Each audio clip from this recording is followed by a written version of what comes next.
공천 개입 의혹과 불법 여론조사 의혹 등을 수사하는 검찰이 내일부터 이틀간 명태균 씨를 다시 불러 조사할 예정입니다. 네, 지난달 변론이 종결된 한덕수 국무총리에 대한 헌재 결정은 이르면 이번 주에 나올 것으로 전망됩니다. 오늘은 김광삼 변호사, 손수호 변호사와 함께합니다. 두 분 어서 오십시오. 어서 오십시오. 안녕하세요. 자, 검찰이 지금 이 강혜경 씨에 대한 수사를 진행하고 있는 것으로 현재 전해졌고, 그리고 창원교도소에 수감된 명태균 씨에 대해서는 내일부터 이틀간 추가로 불러서 조사할 예정이다. 자, 지난주에 조사를 또 했거든요. 네. 일주일 만에 또 다시 부른다는 것도 어떤 의미를 좀 지닐까요? 일단 명태균 씨와 관련된 특히 이제 정치인들에 대한 여론조사 이게 내용이 한두 개가 아니에요. 그렇기 때문에 아마 명태균 씨의 조사는 앞으로도 뭐 한 두 번 정도 또 불러서 조사한다는 거잖아요. 그러면 이제 조사하면서 또 압수수색이랄지 이런 거에서 나왔던 여러 가지 자료들, 그다음에 이제 새로 나온 것들에 대해서 조사할 건데 아마 강혜경 씨하고 한국미래연구소에 대한 김태열 씨를 이제 조사하면 또 새로운 것들이 나올 거예요. 그러면 이제 명태균 씨의 확인하는 절차를 거쳐야 하고 또 그다음에 지금 강혜경 씨가 사실 이 연구소의 부소장을 맡고 있고 김태열 씨가 이제 소장을 맡고 있지 않았습니까? 그런데 명태균 씨와 진술이 서로 상호 다릅니다. 특히 중요한 것은 이제 돈 관계에 있어서는 굉장히 다른 부분이 있어요. 그래서 일단 이 참고인으로서 이 강혜경 씨와 김태열 씨 조사한 다음에 또 명태균 씨를 이제 조사하려고 하는 건데 아마 그럴 겁니다. 지금 사실 이 사건 자체가 중앙지검으로 이첩이 됐잖아요. 그런데 조사는 이제 창원지검에서 한단 말이에요. 그것은 관계자들이 다 창원 쪽에 있고 더구나 명태균 씨가 지금 창원 쪽에서 구속돼 있잖아요. 그러니까 내려와서 어떻게 보면 출장 조사를 계속 하고 있는 것으로 볼 수 있는데 조사 기간 상당히 길어질 것이다. 왜냐하면 관련된 정치인들에 대해서 아직 조사를 한 번도 안 했기 때문에 그러면 이제 뭐 어떻게 보면 정치인과 관련된 수사는 이제 시작이다 이렇게 볼 수 있습니다. 네, 관련 정치인들에 대한 조사까지 생각하면 이제 정말 뭐 시작하는 단계인 것 같은데요. 오늘과 내일 이 미래한국연구소 전 관계자들의 참고인 조사가 또 예정돼 있습니다. 이들에 대한 조사가 이루어지고 나서 또 조사가 이루어질 거다 이런 관측이 원래 좀 있었거든요. 네, 이 사건 관련해서 확인할 부분들이 굉장히 많이 있죠. 특히 강혜경 씨의 경우에는 본인도 일정 부분 뭐 정치인과 직접 관련된 부분이 아니더라도 어느 정도 과거에 있었던 일에 대해서 반성하는 그런 입장을 밝히기도 했습니다.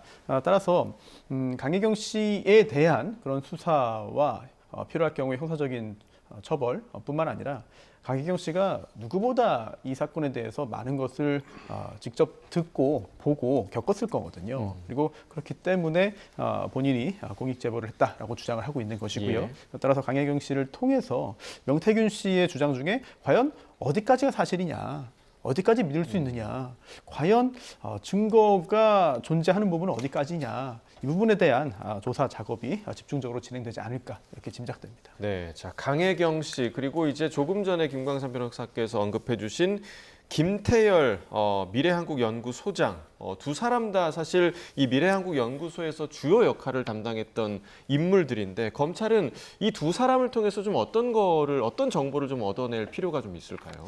네, 이 사건은 명태균 씨가 현재 구속돼서 수사를 받고 또한 또 앞으로 재판을 받을 텐데 그뿐만 아니라 아직까지는 피고인이 되지 않은 많은 정치인들에 대한 수사와 재판이 열릴 가능성도 배제할 수 없습니다. 특히나 만약에 주요 정치인이 명태균 씨와 관련해서 범죄 혐의가 이제 확인된다면 그 부분은 굉장히 큰 파장으로 연결될 수밖에 없겠는데요. 그러다 보니 명태균 씨가 여러 진술 등을 했을 거예요. 그리고 또 명태균 씨의 통화 내용이 그 녹음본이 계속해서 이제 공개되고 있는 상황이기도 하거든요.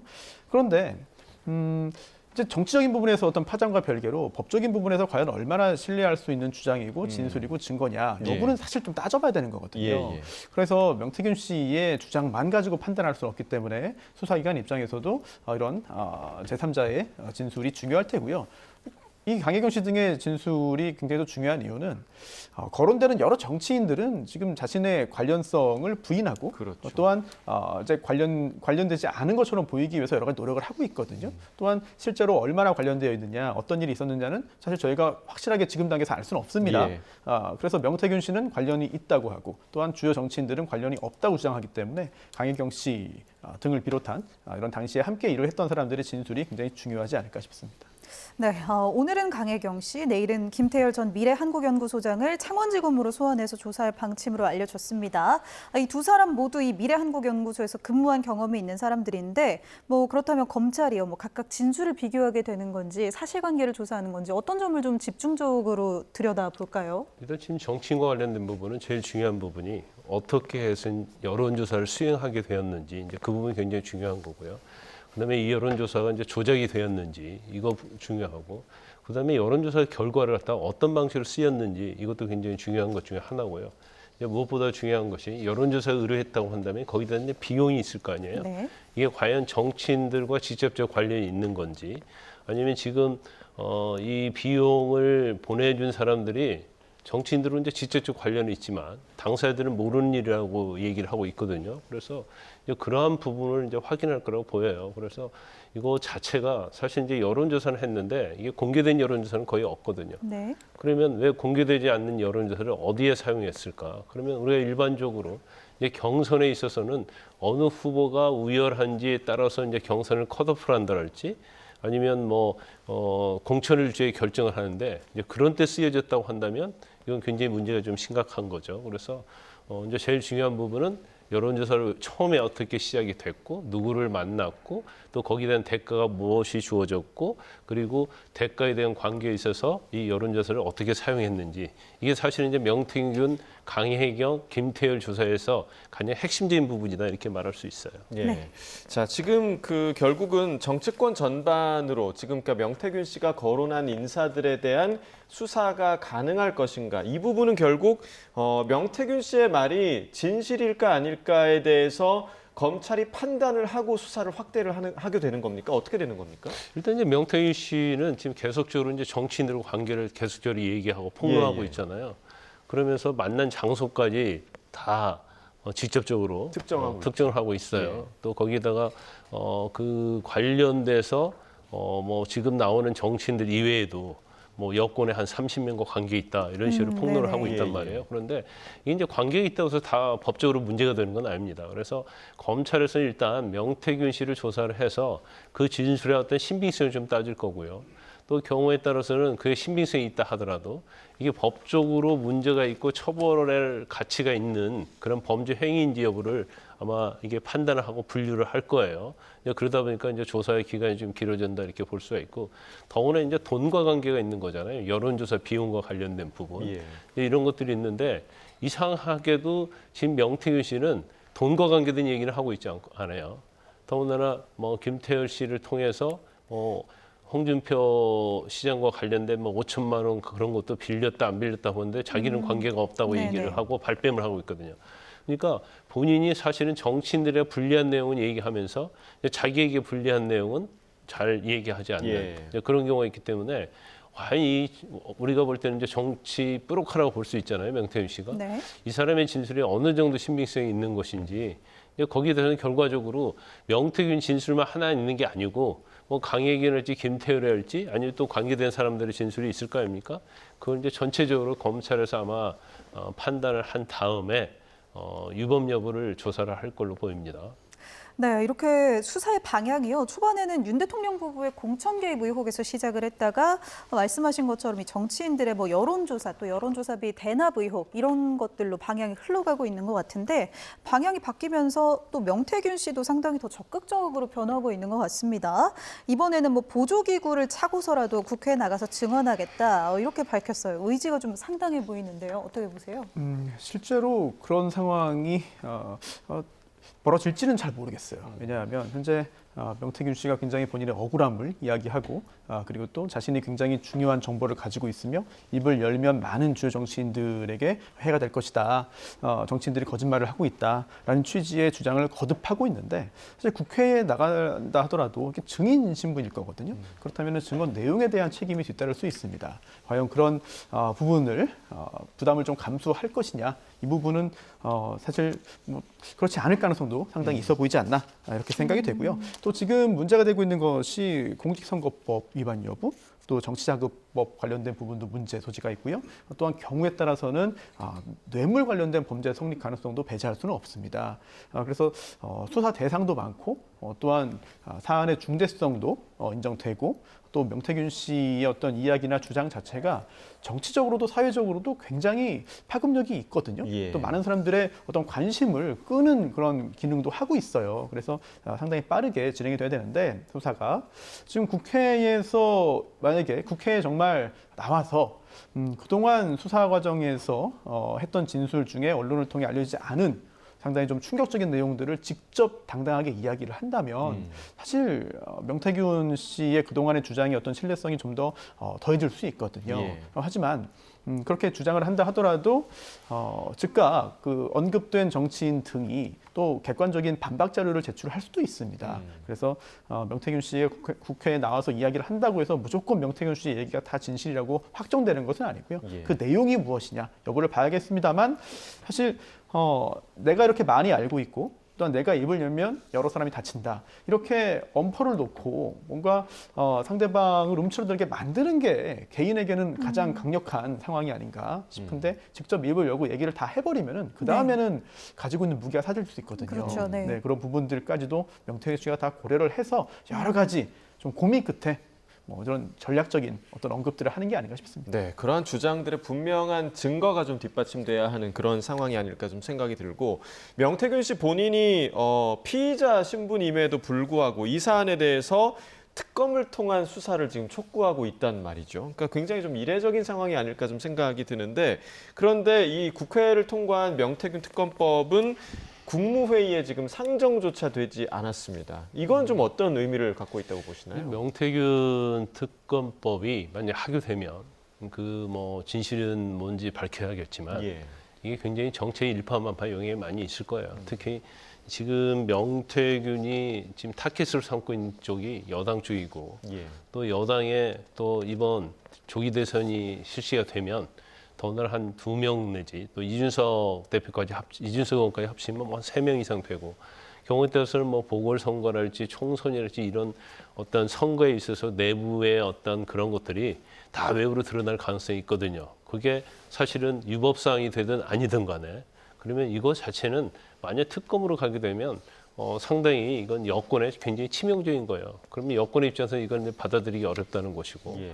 그리고 이제 명태균이라는 사람이 이제 정치 프로카잖아요. 그래서 어디까지 믿을 수 있고 어디까지 믿지 못할 것이냐 이제 그런 부분도 있단 말이에요. 그러면 이제 검찰에서 지금 수사를 하고 있기 때문에 아니, 검찰에서 수사해서 결과가 나오면 되지 않느냐 이게 여권의 시각인 것 같습니다. 예. 그래서 지금 최상무 권한대행의 입장에서 보면 이 명태균의 특검법 자체가 사실이든 아니든 간에 정치에 미칠 영향이 엄청난 거예요. 네. 그래서 권한대행으로서 이 특검법에 대해서 현재는 뭐 명확하게 거부도 않고 그다음에 명확하게 또 뭐 이걸 공포할 수 있는 예. 그런 상황이 아니어서 그 우리가 이제 지금 저 헌법재판관 임명과 예. 관련해서도 지금 보류하고 있잖아요. 예. 아마 그런 기조는 계속 이루어질 거고 한덕수 총리에 대해서 탄핵 수치 여부 결과가 나올 때까지 본인이 결정하지 않을 가능성도 상당히 크다 이렇게 봅니다. 사실 네.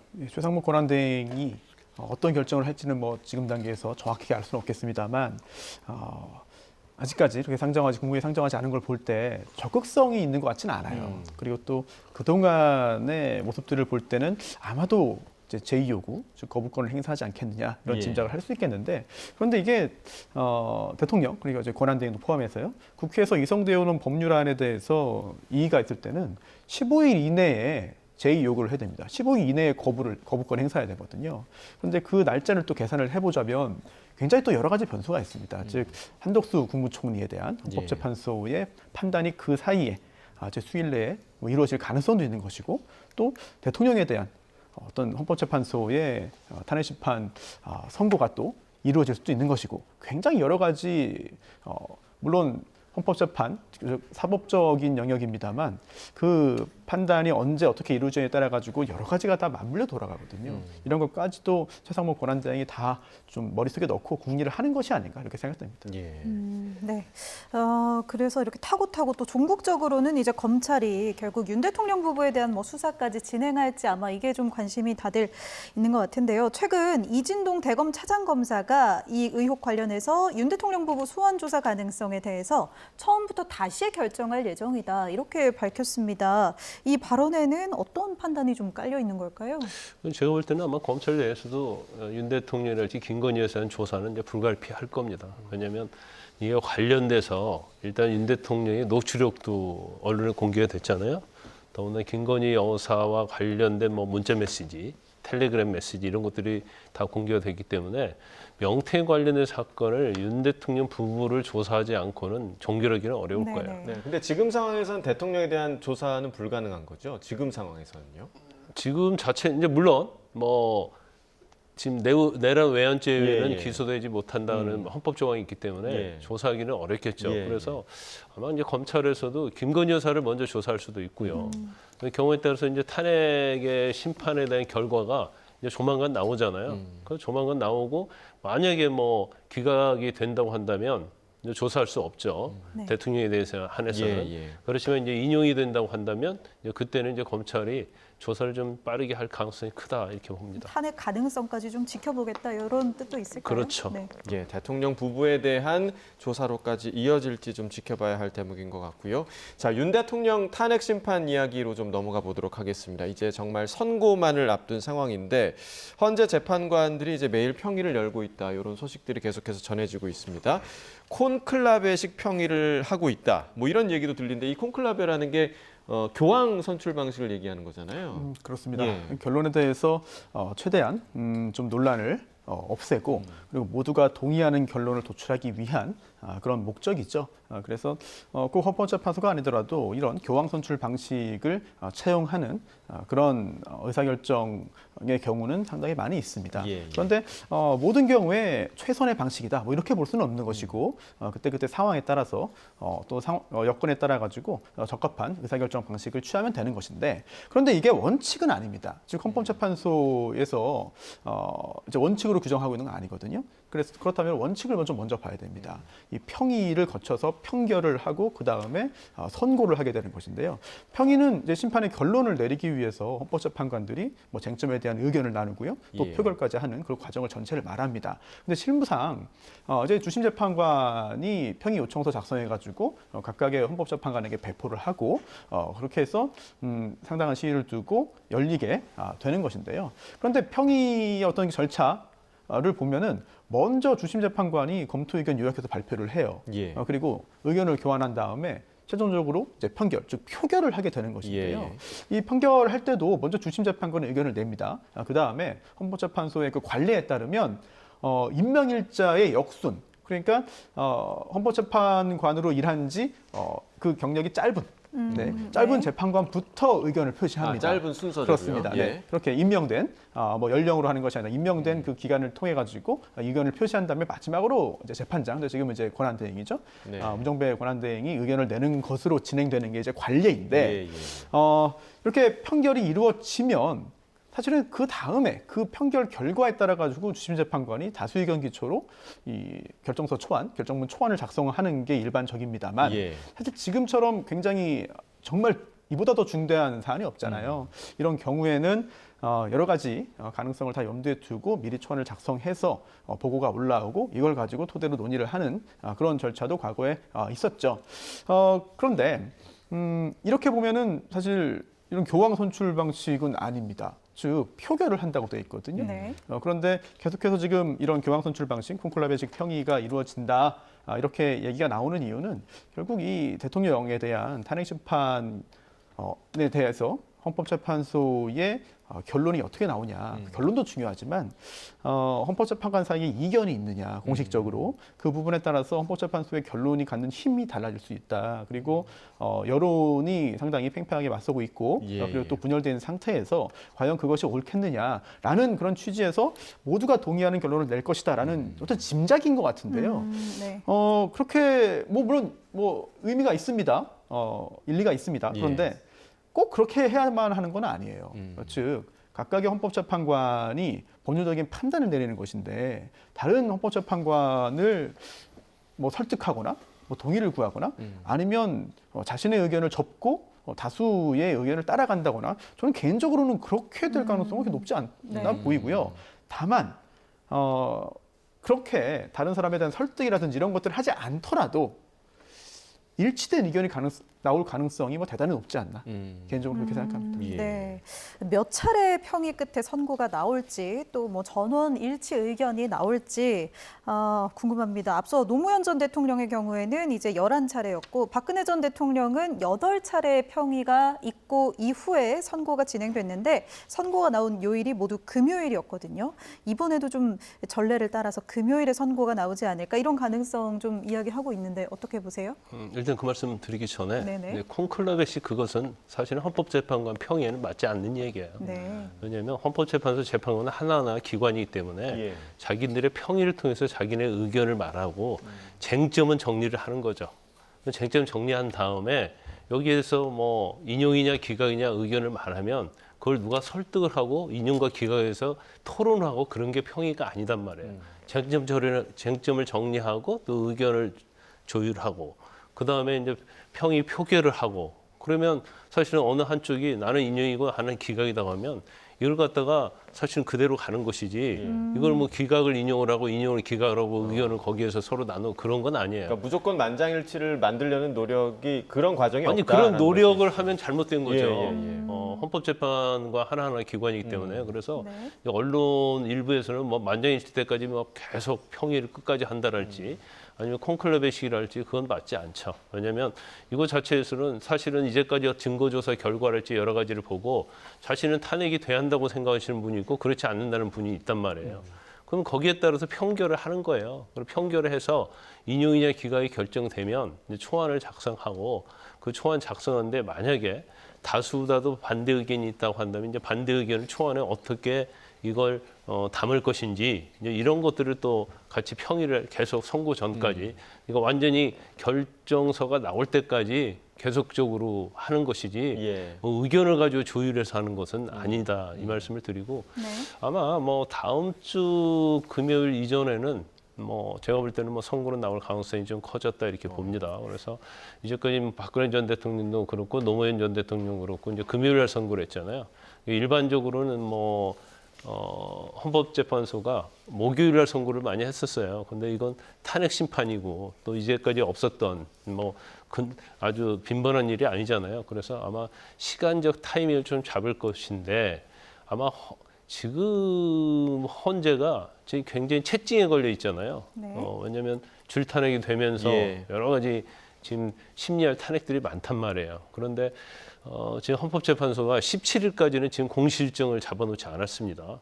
그러면 결과적으로 17일 이전에 선고할 가능성이 크다. 그래서 박근혜 전 대통령이랄지 노무현 전 대통령의 사례를 비춰보면 그래도 14일 금요일이 선고할 가능성이 크다고 그렇게 점을 칠 수는 있죠. 예. 네. 자, 아무래도 박근혜 전 대통령 탄핵 때 그 8명의 재판관이 이제 전원 일치 의견으로 파면 결정을 내렸었기 때문에 이 콘클라베식 얘기가 또 나오지 않는 건가 싶은 생각도 드는데 조금 전에 이제 손 변호사께서는 콘클라베식이 아니더라도 전원 일치 의견이 나올 수도 있다라는 의견을 좀 주셨는데 김 변호사님 의견은 어떠십니까? 그건 예단할 수는 없죠. 왜냐하면 이제 8분이 하게 되고 예. 제가 볼 때는 마은혁 재판관은 합류하지 않을 가능성이 굉장히 높아졌다 예, 이렇게 예. 봐요. 왜냐하면 지금 선고가 언제 나오냐 시점을 앞두고 있는 시점인데 이제 여기에서 마은혁 재판관이 임명된다고 그래서 이제 여기 합류할 가능성은 거의 없다고 봅니다. 그런데 물론 이제 만장일치 나올 수 있죠. 근데 만장일치 나오는 것은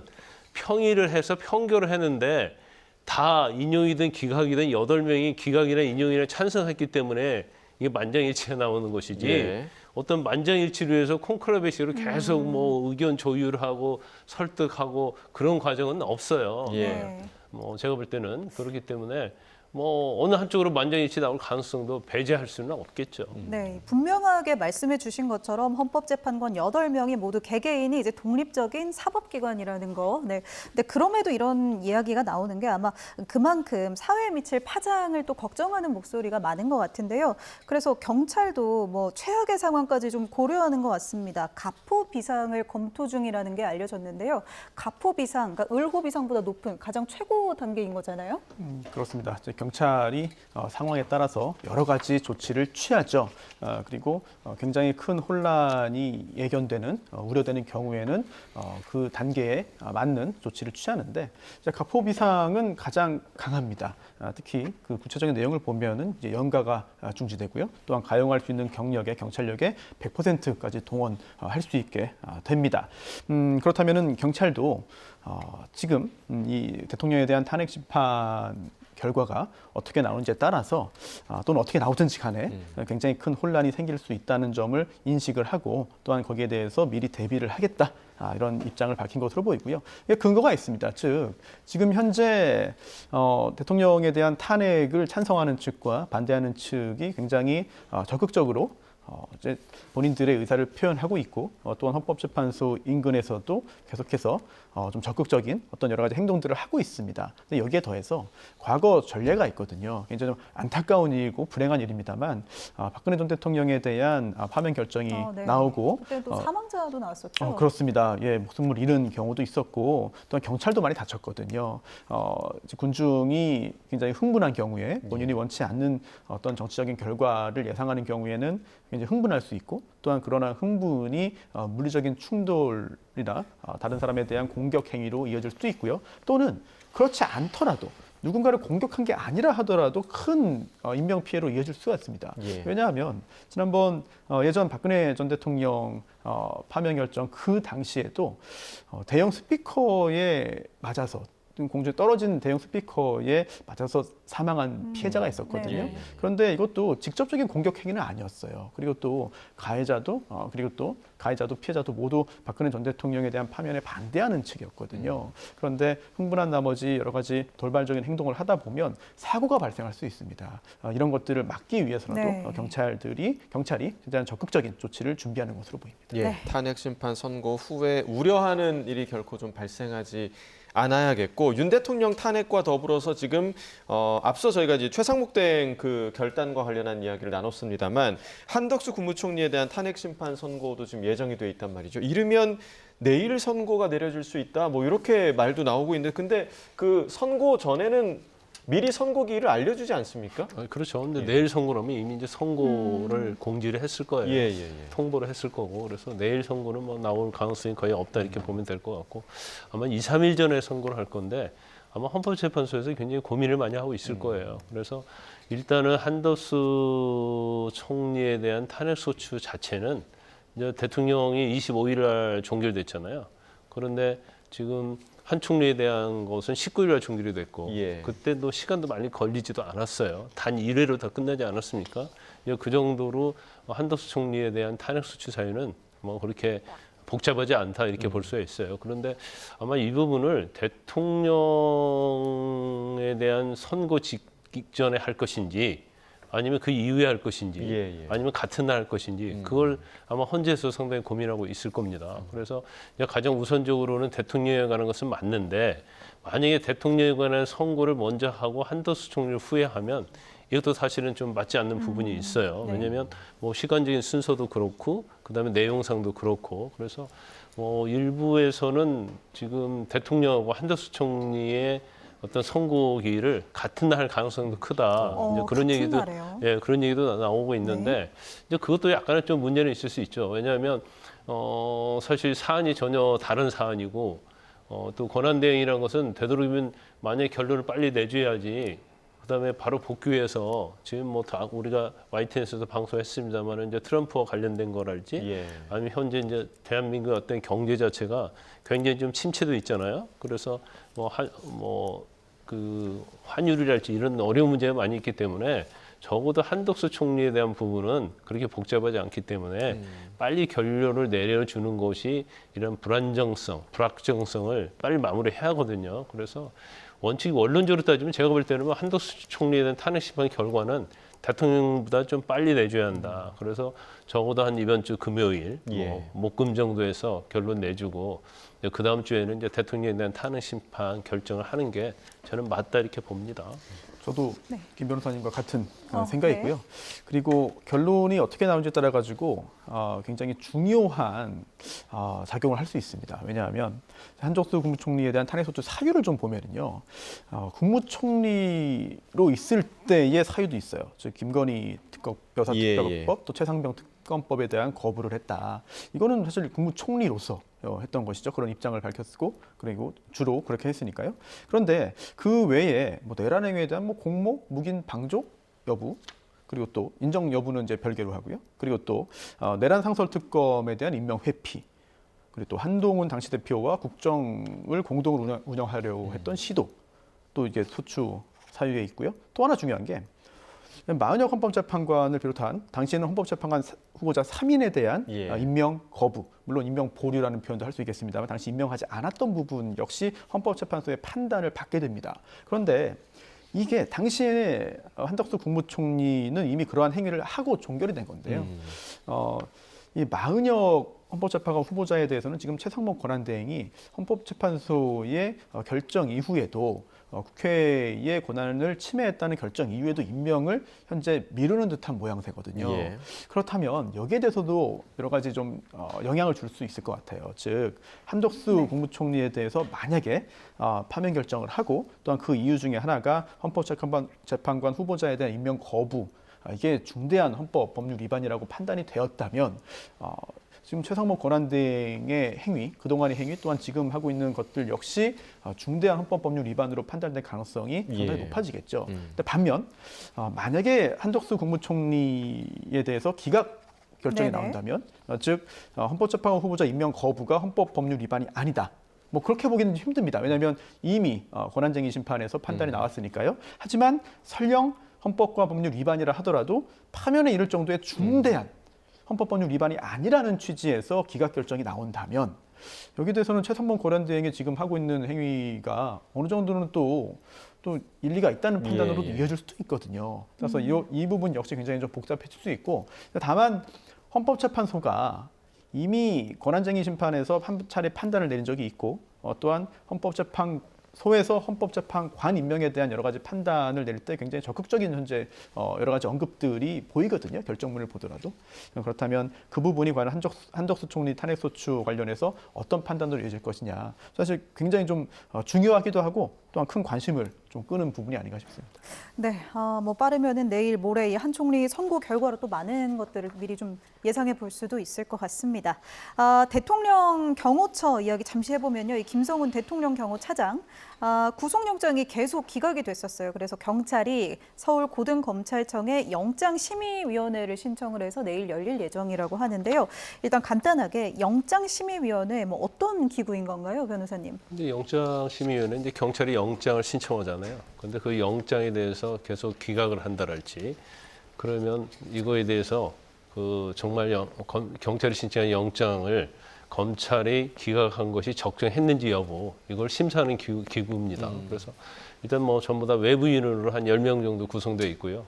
그리고 지금 고검이 한 6개 정도 되거든요. 6개 고검이 이제 설치되어 있다 이렇게 볼 수가 있어요. 그래서 이제 여기에서 지금 3차례에 걸쳐서 영장이 기각했잖아요. 그러면 이 영장 기각한 것이 적절하냐 이걸 판단하는 것이 영장심의위원회입니다. 네, 그러니까 3차례 지금 말씀해 주신 것처럼 경찰이 영장 신청을 했는데 검찰 단계에서 지금 계속해서 반려가 된 거란 말이죠. 그러니까 이 부분도 좀 이례적이라는 평가가 나오고 있고 그런데 영장심의위도 검찰의 손을 들어준 적이 굉장히 많다. 지금까지 전례를 봐서. 그래서 이제 과연 영장심의가 어떤 판단을 내릴지 이 부분에 대해서 조금 부정적으로 좀 바라보는 시각도 있더라고요. 어떻게 좀 전망하십니까? 네, 형사소송법에 이 영장심의위원회 관련된 규정이 생겼는데 사실 헌법과 연관성이 있어요. 왜냐하면 우리 헌법상 영장 청구는 검사만 할 수 있습니다. 경찰은 직접 할 수가 없습니다. 예. 즉 검찰을 거쳐야 되는 거거든요. 그런 측면에서 만약에 영장을 청구할 필요성이 있음에도 불구하고 검사가 청구하지 않을 경우에 어떻게 할 것이냐, 이 문제를 해결하기 위해서 만든 제도인데요. 그런데 사실 경찰의 영장 신청이 언제나 적법한 건 아니고 언제나 필요성이 인정되는 것은 아닙니다. 다만 혹시라도 그런 경우에 검사가 부당하게 여러 가지 부당한 경우에 청구하지 않을 경우에 어떻게 할 것이냐, 이런 부분을 판단하기 위해서 한 것인데, 실제로 그동안의 전례를 보면 비록 전원이 외부 위원으로 구성되어 있다고는 하지만 보도에 따르면 한 차례만 영장 청구가 적법하다, 정당하다라는 판단이 나왔다고 하고 나머지는 또 그렇지 않다고 하잖아요. 근데 관련 규정들을 보면은 인원수도 이야기하도록 되어 있습니다. 이게 정당하냐, 부당하냐, 그리고 또 각각의 의견은 몇 명이냐, 이렇게까지 표기를 해가지고 제출을 통지를 하게 되어 있는데, 중요한 거는 이 절차상 각자 의견을 제시하게 되었습니다. 그래서 경찰에서도 영장을 청구해야만 했다라는 그런 근거들을 제출을 하고요. 그리고 또 검사 역시 이 사건에 대해서 영장을 청구하지 않는 것이 맞다라고 또 입장을 밝히고요. 또 실제로 위원회를 열어가지고 경찰 그리고 또 검사가 각각 나와서 본인의 입장을 또 밝힙니다. 그리고 여기에 따라 가지고 판단을 하게 되는 것이거든요. 그렇다면은 그동안 언론을 통해서 모든 사안을 국민들이 다 알 수는 없잖아요. 따라서 구체적으로 경찰이 영장이 필요하다고 판단한 이유는 무엇이며, 또한 검찰이 그렇지 않다고 판단한 이유는 무엇이냐, 이 부분에 대한 실질적인 논의가 이루어질 것이고, 또한 당시에 어떻게 이제 심의가 이루어졌는지는 원칙적으로는 비공개됩니다. 네. 공개하지 않는 것이 원칙입니다. 하지만 예외적으로 공개할 수도 있어요. 특히 사회적으로 관심이 큰 사안의 경우에는 공개할 수 있다는 규정도 있거든요. 그렇다면 이 위원회가 양측의 주장과 또한 그에 대한 판단을 객관적으로 이제 공개를 함으로써 더 이상의 어떤 소모적인 논란이 없도록 하는 것이 중요하지 않을까, 이런 생각이 듭니다. 네, 이번에는 사회면으로 좀 넘어가 보겠습니다. 이 충남 서천에서요, 전혀 알지 못하는 처음 보는 여성을 무참히 살해한 사건이 발생했는데요. 이 소식으로 불안감 느끼는 분들도 많을 것 같습니다. 특히 이 사건이 발생한 곳이 주민들의 발길이 잦았던 곳이라고 하거든요. 이 얘기 하기 전에 먼저 인근 주민의 목소리를 좀 먼저 듣고 오도록 하겠습니다. 우리가 저녁마다 여기를 운동을 하거든요. 과학수사대가 와가지고 막 사진 찍고 너무 무섭더라고요. 여기가 쭉 내려갔다 오를 때 있고 그래요. 다리 걸음이 조금 이상하게 걸걸래 안쓰깝게만 생각했지 뭐 그런 생각 의심치도 안 했어요. 네, 듣고 왔습니다. 당연히 인근 주민들도 그렇고요. 이 사건 또 뉴스로 접한 분들도 불안함이 클 수밖에 없을 텐데, 경찰이 살인의 혐의로 이제 구속영장 신청하고 신상정보 공개 여부를 지금 검토하고 있는 것으로 알려졌습니다. 이번 사건 지금 묵지마 범행이다 이런 추측이 나오고 있는데, 신상 공개 여부는 어떻게 보세요? 모든 살인 사건 다 탐욕하고, 그리고 또 있어서는 안 되는 일이고, 또한 범죄자에게 엄한 처벌이 마땅히 이루어져야 되죠. 하지만 신상 공개는 모든 살인 사건에 무조건 다 적용되는 것은 아닙니다. 특별한 요건을 충족해야 되는 것인데, 피해자 입장에서는 굉장히 참 안타까운 일이고 정말 너무나 참혹한 일이지만, 우리나라에서 보통 미수까지 포함해서 하루에 한 건 정도의 살인이 벌어지고 있습니다. 그런데 모두 다 신상 공개되는 것이 아니거든요. 특히나 최근에는 피해자의 수, 그리고 또 당시 구체적으로 어떤 형태의 살인 범죄가 이루어졌는지, 또 살인 후에 있었던 일들까지 종합적으로 보아서 신상 공개에 반영을 하는데, 지금 이 사안의 경우에는 현재까지 알려진 것만 보자면은 이거는 무조건 신상을 공개해야 된다라고 보기엔 다소 어려운 측면이 있어요. 그리고 또 지금 관련 보도들을 보면은 약간의 좀 장애가 있는 그런 부분도 좀 지적 장애가 있는 사람이다 이런 이야기가 나왔더라고요. 그렇습니다. 그런 것들 역시도 판단에 반영이 되지 않을까 싶습니다. 이런 것 때문에 좀 양형의 기준이 될 수도 있다는 말씀이시죠? 그렇습니다. 신상 공개 자체가 법원의 판결도 아니고, 그리고 또 유죄 무죄 판단도 아니고, 또한 양형에도 직접 영향을 주는 것은 아니죠. 하지만 여러 가지 사정이 신상 공개에도 이제 영향을 줄 수 있고, 또한 그 자체가 나중에 재판이 열릴 경우에는 유무죄 그리고 양형의 요소가 될 수 있는데, 하지만 이제 장애가 있다고 하더라도, 지적 장애가 있다 하더라도 그 자체가 심신미약으로 곧바로 인정되는 것도 아니고, 또한 오히려 구체적인 상황에 따라서는 오히려 상당히 좀 엄한 처벌로 이어지는 경우도 우리가 종종 찾아볼 수 있습니다. 예, 이 남성에 대해서 오늘 구속 심사가 이루어진다고 하는데 뭐 사람을 살인을 했기 때문에 그 결과에 대해서 좀 어느 정도 좀 예측이 좀 가능한 부분인가요? 그렇습니다. 네, 이런 경우에는 본인도 범행 사실을 인정을 했고요. 예, 예. 그리고 당연히 구속된 상태에서 재판을 받을 것으로 보이고요. 특히 인근 주민들에 따르면 이미 그 지역을 여러 차례 배회했다는 거예요. 그리고 또 당시 흉기도 이미 준비를 해서 범행 현장으로 갔다고 하거든요. 이런 것들을 볼 때 만약 구속되지 않는다면 추가적인 범행 가능성도 있기 때문에 구속된 상태에서 구속 절차가 진행될 것으로 보입니다. 네, 오늘 구속 심사 결과가 어떻게 나올지도 좀 지켜봐야겠고요. 네. 이제 금 이야기로 좀 넘어가 보도록 하겠습니다. 최근 국내 금 시세가 폭등을 했었죠. 그래서 국내외 시세차익, 이른바 김치 프리미엄을 노린 금 밀수도 크게 늘어났는데 이 관세청이 적발한 영상부터 먼저 보시고 이야기 나누겠습니다. 자, 먼저 보시는 화면은요, 평범하게 보이는 듯한 공항 캐리어의 바퀴를 지금 해체하고 있는 장면인데 뭔가 숨어 있나 싶은데요. 자, 속을 열어보니까 이렇게 바퀴 모양의 금덩이가 나왔습니다. 마치 숨기려고 맞춘 듯이 딱 맞는 크기의 금덩이죠.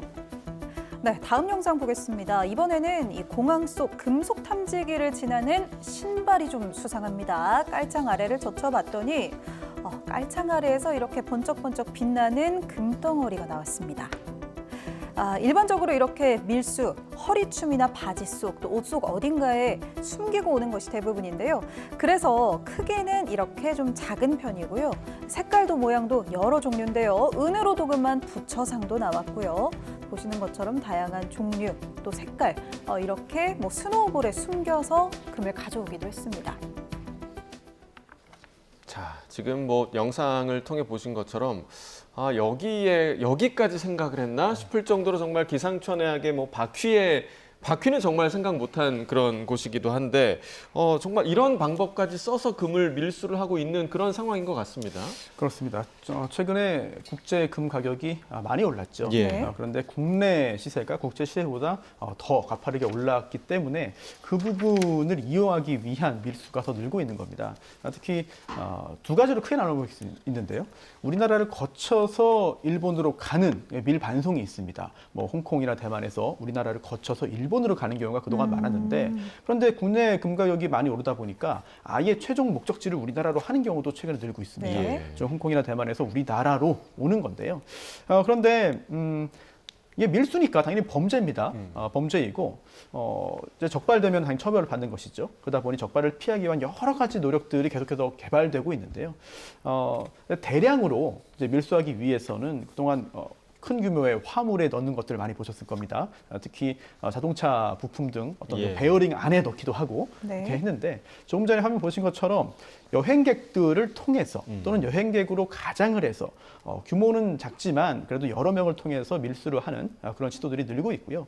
또 애초에 좀 작게 만들어서 네. 좀 가방 밑바닥에 넣는다거나, 아니면 신발도 나왔습니다만 아예 몸에 부착을 하고 들어간다거나, 예. 이런 시도까지 늘고 있습니다. 그런데 좀 유인책이 있어요.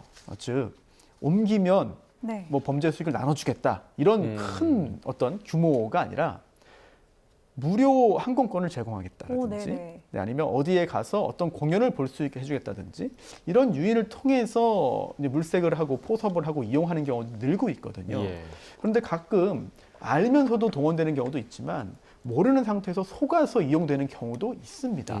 하지만 그런 경우에 본인의 억울함을 호소한다 하더라도 고의가 인정되는 경우들이 굉장히 많고, 그럴 경우에는 본인이 어떤 부주의가 자칫 고의 범으로 인정될 가능성도 있기 때문에 그런 부분들을 굉장히 좀 주의할 필요가 있겠죠. 그래서 대가 없는 제공이라는 것은 상상할 수 없겠습니다. 오히려 공연 하나 정도, 이 정도 이제 뭔가 상당히 비교적 가벼운 대가라고 생각하니까 별로 큰 일이 아니라고 생각하고 나도 모르게 밀수에 동참하게 되는 경우가 있을 것 같은데, 이것도 엄연한 범죄라는 점 다시 한번 좀 강조를 해주시죠. 네, 그렇습니다.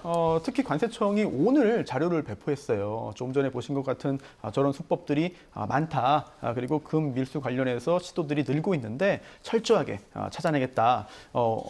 이제 좀 우범 여행자라는 표현을 쓰는데요. 좀 의심을 받는 여행자들이 있거든요. 그리고 또 화물도 있고 여기에 대한 검사를 강화하고 또 홍콩, 일본 세관과 공조를 해서 밀수 정보를 미리 교환을 하겠다고 합니다.